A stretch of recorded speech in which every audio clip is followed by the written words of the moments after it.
Le petit prince flottait à travers l'espace à la recherche d'une nouvelle planète. Ah, voici, c'est une nouvelle planète. Voilà, un sujet.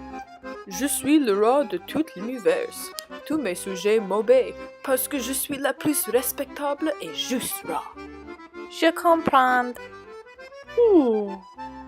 Il est contraire à l'étiquette de bâiller en présence d'un roi. Je te l'interdis. Je ne peux pas m'en empêcher. J'ai fait un long voyage et je n'ai pas dormi. Alors, je te donne de bâiller. Allons, bâille encore. C'est un ordre. Ça m'intimide. Je ne peux plus.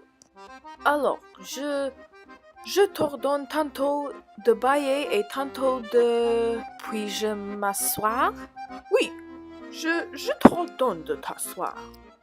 Sire, je vous demandais pardon de vous interroger. Je t'ordonne de m'interroger. Sire, quoi régnez-vous? Surtout. Surtout? Surtout ça. Et les étoiles vous obéissent? Bien sûr, elles obéissent aussitôt. Je ne tolérerai pas l'indiscipline. Je voudrais voir un coucher de soleil. Fais-moi plaisir. Ordonnez au soleil de se coucher. Ton coucher de soleil, tu l'auras. Je l'exigerai. Mais j'attendrai dans ma séance de gouvernement que les conditions soient favorables. Quand ça sera-t-il? Ce sera ce soir vers 7h40. Et tu verras comme je suis bien obéi. Je n'ai plus rien à faire ici. Je vais repartir. Non, ne pars pas. Je te fais ministre. Ministère de quoi? De la justice. Mais il n'y a personne à juger. On ne sait pas. Je n'ai pas fait encore le tour de mon royaume. Mais j'ai déjà vu. Je crois bien que sur ma planète, il y a quelque part un vieux rat. Je l'entends la nuit. Tu pourras juger ce vieux rat. Tu le condamneras à mort de temps en temps, ainsi sa vie dépendra de ta justice. Mais tu le gracieras chaque fois pour l'économiser. Il n'y en a qu'un. Je n'aime pas condamner à mort et je crois bien que je m'en vais. Non! Si votre majesté désirait être obéie ponctuellement, elle pourrait me donner un ordre raisonnable. Elle pourrait m'ordonner, par exemple, de partir avant 1 minute. Il me semble que les conditions sont favorables. Oui, bon, je te fais mon ambassadeur. Les grandes personnes sont bien étrangers.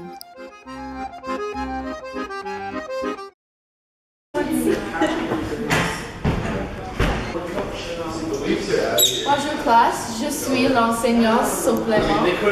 Pas déjà. Beaucoup des élèves m'aiment. Alors j'espère votre attention et obéissance. Oui, nous comprenons. Est-ce que je peux aller aux toilettes? Non, asseyez-toi. Mais c'est une casse d'émergence. Bien, tu peux aller. Mais tu as seulement 1 minute. Mais les toilettes sont dans le 3e étage. Elle ne peut pas aller dans 1 minute seulement. Ce n'est rien, je ne vais pas aller aux toilettes. D'accord, 2 minutes. Non, 1 minute. Non, 5 minutes. Maintenant, je ne peux pas décider. Ce n'est rien, nous pouvons continuer avec notre travail. Bien sûr, je t'ordonne à continuer avec ton travail. C'est mon ordre. Excusez-moi, j'ai une question. Est-ce que je peux vous poser? Bien sûr, tous les élèves doivent poser des questions dans la classe. Tu dois participer. Et vous travaillez dans une autre école ou est-ce que vous faites le travail supérieur seulement? Je suis la meilleure professeure dans l'école.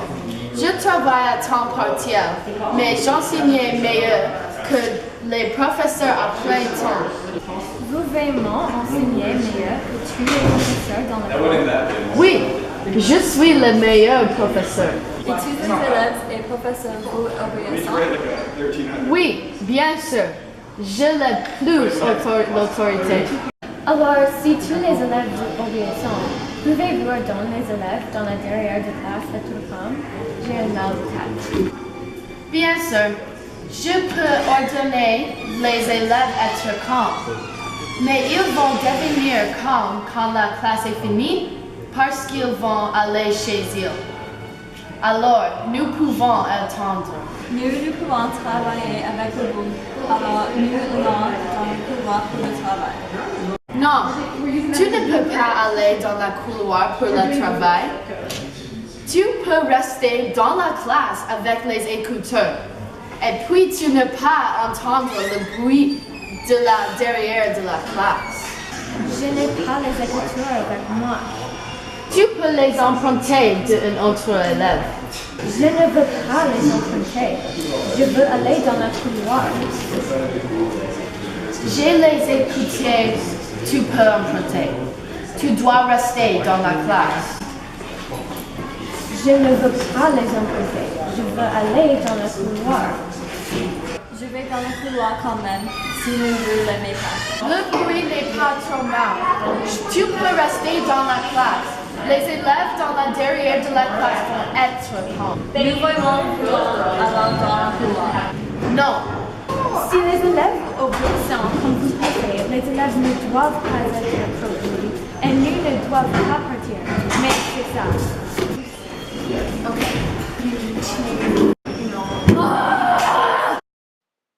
L'analyse littéraire. Le but de cette vidéo est d'expliquer et d'analyser le chapitre 10 du Petit Prince, qui s'appelle le rat. Le personnage principal de ce chapitre est le rat, qui habite dans une petite planète, s'assied sur un trône et porte un manteau d'hermine pourpre. Le rat ordonne le prince de faire beaucoup de choses comme veiller, s'asseoir et interroger le rat parce qu'il veut montrer son pouvoir. Dans ce chapitre, le rat exhibitait le désir irrationnel de les grandes personnes d'être obéies. Ce désir dans le rat est si grand qu'il révisera ses ordres juste pour qu'ils soient définitivement obéis. Quand le petit prince voit à travers sa logique fautive du rat, il s'ennuyait et décidait de quitter la planète. Le rat, aveuglé par le désespoir, s'obstinait à nommer le prince son ambassadeur, afin de créer l'illusion que le prince suit ses ordres en quittant la planète. En actualité, le rat ne montre aucun leadership et n'a aucun pouvoir sur le prince. Mais, à cause de valeurs superficielles et de l'obsession de pouvoir que possèdent les adultes, il sent que la seule façon d'accomplir est de gouverner quelqu'un. Le même thème est représenté dans notre dramatisation par l'enseignant suppléant, qui se pense à beaucoup de pouvoir mais ne peut pas ordonner les élèves être calmes ou à rester dans la classe et faire le travail. Elle a changé ses ordres pour les élèves parce qu'elle ne vraiment sait pas quoi elle veut pour elles. Elle veut à donner les ordres pour l'action de les donner, pas parce qu'elle pense vraiment les ordres sont bons.